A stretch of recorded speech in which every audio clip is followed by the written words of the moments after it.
Bienvenidos a Cruce de Palabras por Telesur.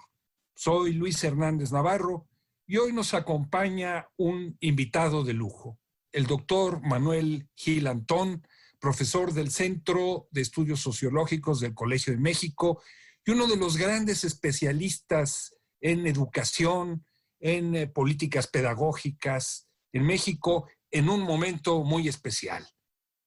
Manuel, muchas gracias por estar con nosotros en este Cruce de Palabras. No, muchas gracias a ti y me van a perdonar, pero estoy frente a mi maestro, ¿eh? No. Bueno, somos colegas. No, yo aprendo de ti cada semana tus extraordinarios artículos. Manuel, vivimos una situación absolutamente inusual, desconcertante en muchos sentidos y que afecta, por supuesto, también a la educación de manera muy, muy grave. Una pandemia inesperada, sin precedentes en la vida moderna, digamos, hay antecedentes en la gripe española, en fin, pero pues no nos había tocado, por lo menos a mí, vivir algo de esta naturaleza. Y esto ha tenido consecuencias en el terreno educativo en México. En lo inmediato, por ir, digamos, a la médula del asunto, en lo inmediato, las autoridades educativas en México han anunciado el reinicio del próximo ciclo escolar en cursos que no son presenciales y que van a ser a través de la televisión. Una televisión que en México está en manos de concesionarios privados. ¿Qué opinión te merece esta idea de pretender educar a través de una pantalla? Sí, Luis, fíjate que yo creo que es impresionante la pobreza pedagógica del planteamiento. Porque, digamos, don Paulo Freire podía usarnos como ejemplo de la educación bancaria, porque cumple perfectamente, ¿no? Hay un emisor, que es la Secretaría de Educación Pública, la transmisión va a ir por este consorcio de concesionarios, que no dueños del espectro, porque ese es del pueblo de México. Por ahí llega el mensaje, la palabra única, y luego de la pantalla está de espectador la niña, el niño o el adolescente. Y eso solamente es posible si se concibe a la educación como lo que él llamaba una educación bancaria. Es decir, el emisor echa agua, el transmisor es una manguera y llenamos cubetas. La única seguridad que tenemos, de las pocas que tenemos, es que el acto pedagógico es un vínculo. De tal manera que si no hay un proyecto de una mediación entre el mensaje y el receptor, más que el receptor, entre el mensaje y el aprendiz, a través de alguna manera de mediación del magisterio, estamos haciendo que el magisterio se reduzca a ser el que verifica que el niño está atado como grillete a la pantalla, haciendo tareas, sus papás tomando evidencias cuando pueden y mandándolas a la autoridad superior. Y creo que es porque hay un afán. Y el afán es increíblemente extraño. Hacer de cuenta que no hay pandemia. Hacer de cuenta que hay escuela, como dijeron el presidente y el secretario. No es entretenimiento, son clases y se van a evaluar, o sea, le van a poner numerito. El aprendizaje esperado, Luis, que toda escuela tiene para cada grado, para cada sesión, incluso, bajo el supuesto de no pandemia, no puede ser el mismo que el aprendizaje esperado en el contexto de una pandemia. No se cambia el aprendizaje esperado, se confía, lo dijo el secretario de Educación, el maestro Moctezuma, de una manera equívoca. Así como de repente el secretario de Salud dijo hay que acostumbrarnos a la nueva mortalidad, y dijo no, normalidad, ¿no? También el secretario dijo, y los canales de televisión van a impartir cursos. Habráse visto que un canal imparta cursos, ¿no? Entonces, sí considero que así como el sexenio pasado se excluyó al magisterio porque se le consideró el causante de todos los males, en este caso se le está excluyendo de la posibilidad de generar alternativas diversas, porque el juego del gobierno no es educar, es controlar. La autoridad no hay otras opciones. No se pueden hacer clases presenciales porque es muy peligroso, no hay suficiente conectividad para que los alumnos se conecten a través de Internet y entonces esto sea más activo. ¿Por qué entonces cuestionar esto que aparece como la única opción posible? Sí, yo creo que no es cuestionable, Luis, creo, haber decidido que el medio de comunicación más extenso, que tiene más cobertura, es la televisión, la televisión comercial y las televisiones públicas, los radios y las radios comunitarias, etc. Eso es una apuesta más democrática en el sentido de mayor cobertura que haber dicho, señores, va a ser por computadora, cuando la mitad de las familias no tienen computadora y la mitad de esa mitad no tienen conexión. El problema no es el uso de la tele. Hay todo un tema sobre qué significa el pacto del gobierno con los concesionarios, pero es un asunto más político. Pero más pedagógico es, la crítica es, de acuerdo, se decidió el menos malo o el más amplio de las posibilidades de acceder con un mensaje, con un contenido. La pregunta de fondo es, ¿y por qué no dejar al magisterio que en la enorme diversidad del país diseñe estrategias de mediación, de relación con la familia, que las hubo, Luis, en los meses que cerraron el ciclo previo, hubo genialidades. Hubo profesores que dieron asesoría en su pequeña población usando el megáfono de la iglesia donde se transmite la misa el domingo. Otros con un megáfono, otros, ¿te acuerdas? Está el profe guatemalteco que tiene un triciclo y va y da clases, maestras que, bueno, el WhatsApp, gente que se prestaba a los aparatos. Entonces, yo pienso que la crítica que yo hago es que la solución fue una solución centralista que pasa por la sistemática desconfianza a que el magisterio, por ejemplo, ahora nosotros estamos viendo cómo el magisterio oaxaqueño está en su taller de análisis de una educación alternativa. Es decir, ¿por qué no confiar en el magisterio, en este grupo que, por ejemplo, yo conozco del profesor Silvino Villarreal, que están tratando de hacer cosas fantásticas?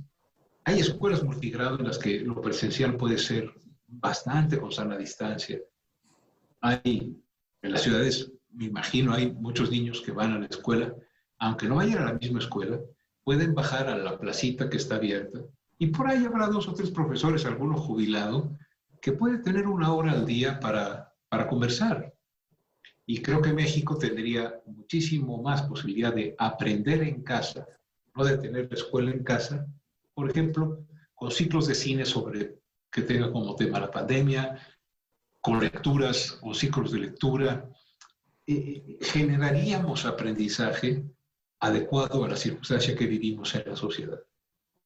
Manuel, eso supone reconocer que en el magisterio hay vocación de servicio, hay capacidad para investigar nuevas formas de enseñar, hay interés en hacerlo, y va en contra de la corriente de la imagen que se ha creado del maestro como el secuestrador de la niñez y de la educación, interesado solamente en sus demandas económicas. tú asumes que sí hay ese interés y esa posibilidad de que el magisterio sea un agente transformador. Sí, es decir, tenemos un magisterio que a lo largo de los años sido concebido y muchos han asumido que son marionetas del Estado que se mueven con la ortopedia pedagógica que se aprende en las normales. Sí, tenemos un sector del magisterio que, por ejemplo, cuando se decía va a haber espacios de autonomía escolar, muy significativo, muy simbólico, decían, pero la SEP no ha mandado la guía de la autonomía escolar.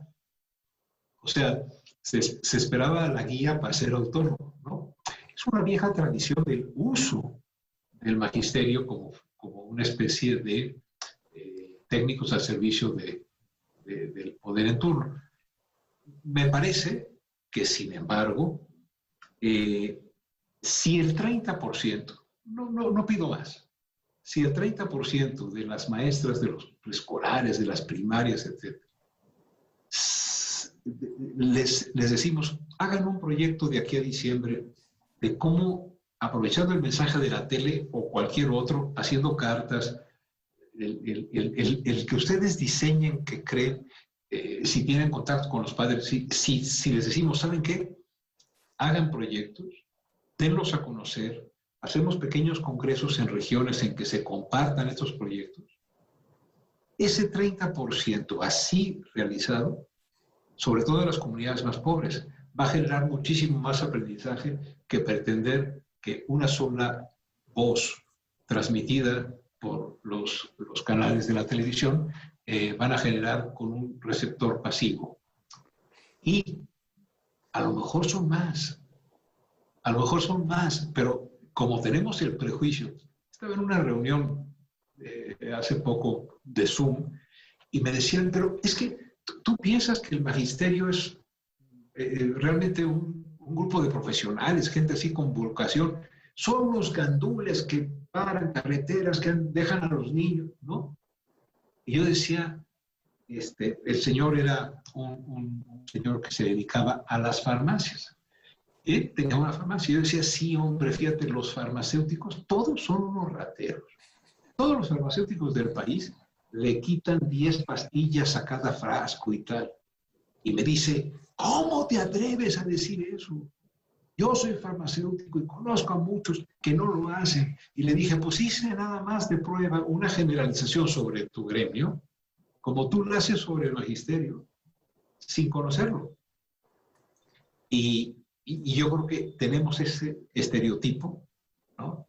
Tan malo el estereotipo de ser un apóstol menesteroso como el estereotipo de ser un barbaján violento.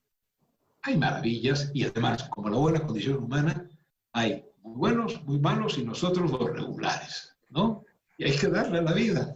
Hay que darle a la vida. ¿Te parece si hacemos una pequeña pausa? Por supuesto. No se vayan, volvemos en muy breves instantes.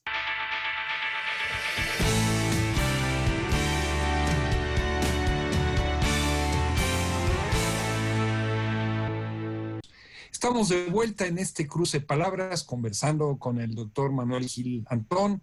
Él es profesor del Centro de Estudios Sociológicos de México, como decíamos hace un momento, una referencia en el mundo de la educación mexicana, un personaje esclarecedor, político, amado, criticado, todo al mismo tiempo. Manuel, tú hacías una crítica a esta vocación del Estado mexicano por centralizar y homogeneizar todo. ¿Puede en un contexto como el actual un Estado renunciar a esa vocación de control para dejar las cosas sueltas? ¿No termina siendo contraproducente desde el punto de vista educativo?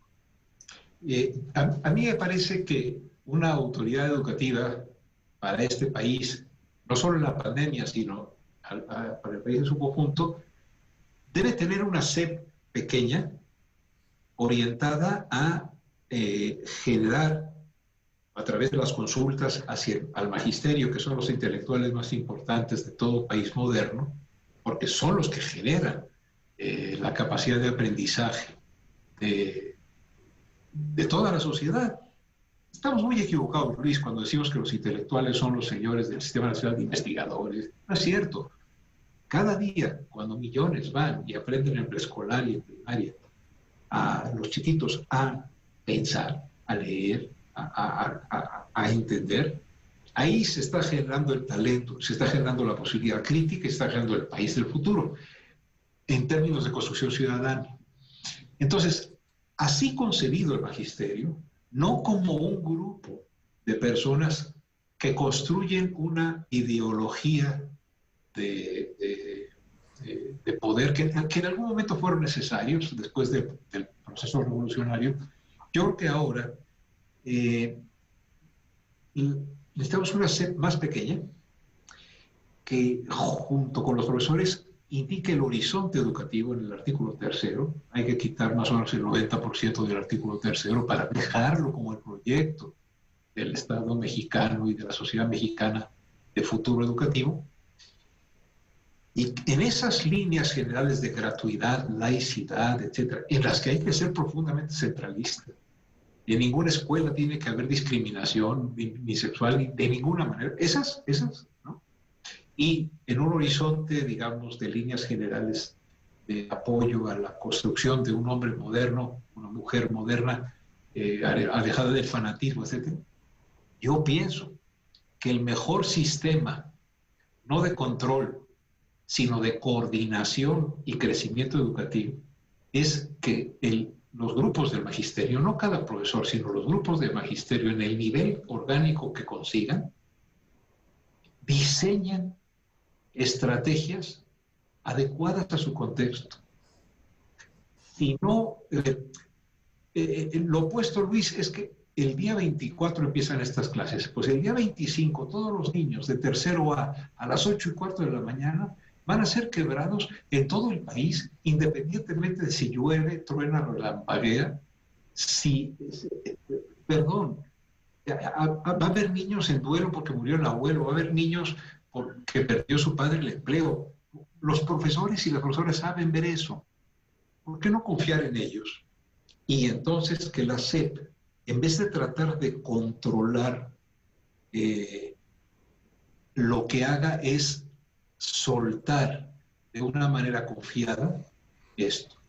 Hay una maravilla, Yasnaya, una colega oaxaqueña que hace etnografía y tiene una frase que sería muy bonito para compartir. Dice, cada que a los indígenas les han dicho vamos a pelear por la inclusión, ha habido alguien que dice cuál es la inclusión que se les da, sin preguntarles. Y es un acto profundamente autoritario. Y entonces cita a una poetisa que desgraciadamente no recuerdo su nombre, que dice, ojalá ningún Dios te voltee a ver. ¿Qué quiere decir? Ojalá nadie se atribuya el poder omnímodo, omnipresente y omnisapiente de Dios para saber qué es lo que hay que hacer en todos los casos, en cada aula, cada 10 minutos. Lo mejor que se puede hacer es aceptar que se es humano, que los profesores y las profesoras también lo son, que podemos aprender y que mejoraríamos mucho con una autoridad que propiciara que conociéramos nuestras experiencias y nos ayudáramos compartiendo nuestros errores y tratando de emular los aciertos.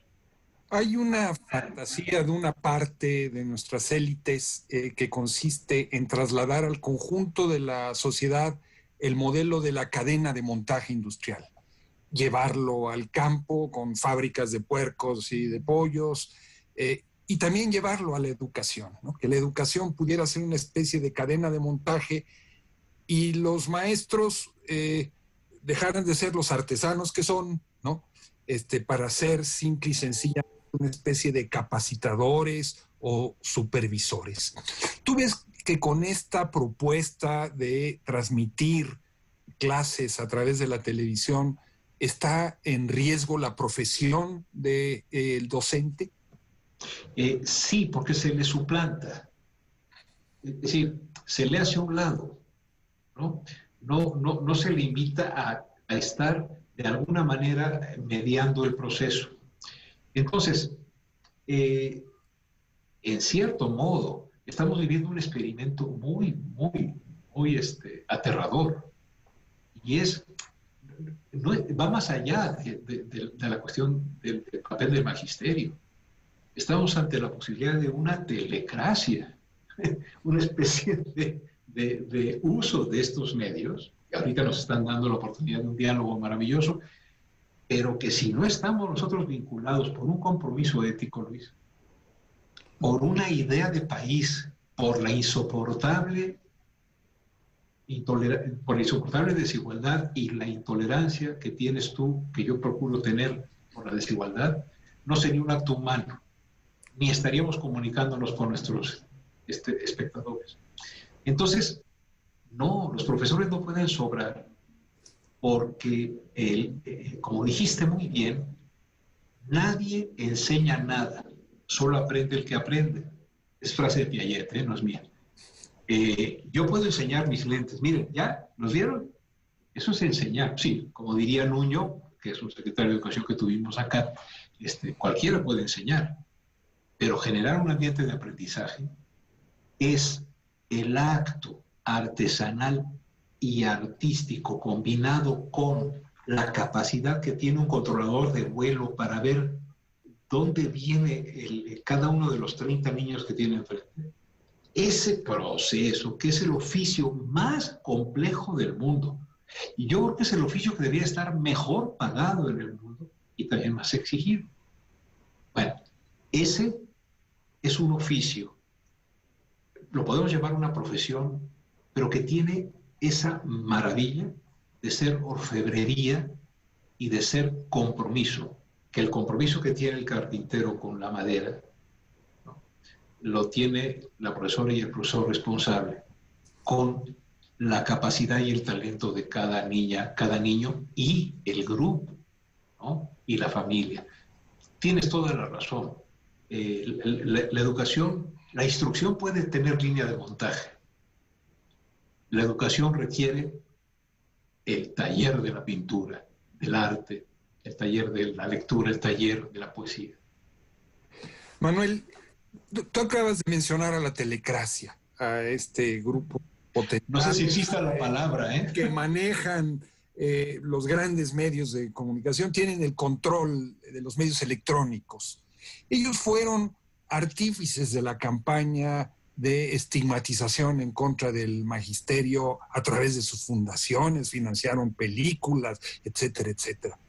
Pero hoy aparecen como los salvadores de la niñez, de la educación de este país. ¿No te parece una ironía? Me parece terrible. El nieto de Azcárraga, que dijo que él hacía televisión para los judíos, ¿no?, que él no iba a educar con la televisión, que él daba educación para la gente inculta y capaz. Ahora, y el hijo de Salinas Pliego hacen discursos. A ver, en el podio, cuando se anuncia el proyecto educativo más importante de las últimas décadas, porque es el proyecto educativo en la pandemia, frente a la muerte, frente a la enfermedad, frente al dolor, frente al desastre económico, están 4 concesionarios, el presidente y el secretario de Educación, y no hay una sola maestra, un solo maestro, ni un niño, ni una niña. Es decir, yo escuché a reporteros de estas cadenas que decían: ¿usted dejaría a su hija o a su hijo con ese? Y esta cara de desprecio racial, clasista, casi de olfato, no se parecen a los profesores finlandeses. Con ese racismo y clasismo, esos mismos señores que tuvieron permiso para denigrar al magisterio, para reducirlo a una caterva de violentos y violentas, cuando son de las mejores gentes que tenemos, esos mismos ahora son, como dijo el maestro Moctezuma, los que están construyendo la nueva televisión educativa. No. Si en el pasado, en 2016, le dieron 1.960 millones a los medios, incluido la televisión, para apoyar la reforma, digamos, laboral disfrazada de educativa, ahora no son pocos estos millones que están dándole, pero son de aquí a diciembre. Entonces, yo lo que pienso es, oigan, ¿y por qué no en solidaridad no cobran eso? ¿Y por qué no Slim pone gratis el acceso a los datos? Eso es compromiso con México. ¿Y por qué no las industrias hacen pequeños celulares para que los chavos tengan por lo menos la conexión para escuchar a su profesor? ¿Por qué no? A ver, ¿por qué no le preguntaron a los profesores y a las profesoras, oigan, ¿qué hacemos? ¿Qué hacemos en el multigrado, en la primaria, en la secundaria, en la... No tienen voz. Terminaría con esto, Luis. El sexenio pasado y este está cometiendo un error que se ha cometido mucho, que es creer que el magisterio es infante, porque infante viene de infans, e infans etimológicamente significa sin voz. Hace 6 años le quitaron la voz al magisterio y lo acusaron de todo. Ahora le están quitando la voz al magisterio para que pueda decir cómo en la pandemia se puede aprender en casa, en las afueras, desde una ventana, y quitada la voz a ellos, se le da la voz a los concesionarios de la televisión, que en la noche ponen el pare de sufrir. Es inconcebible.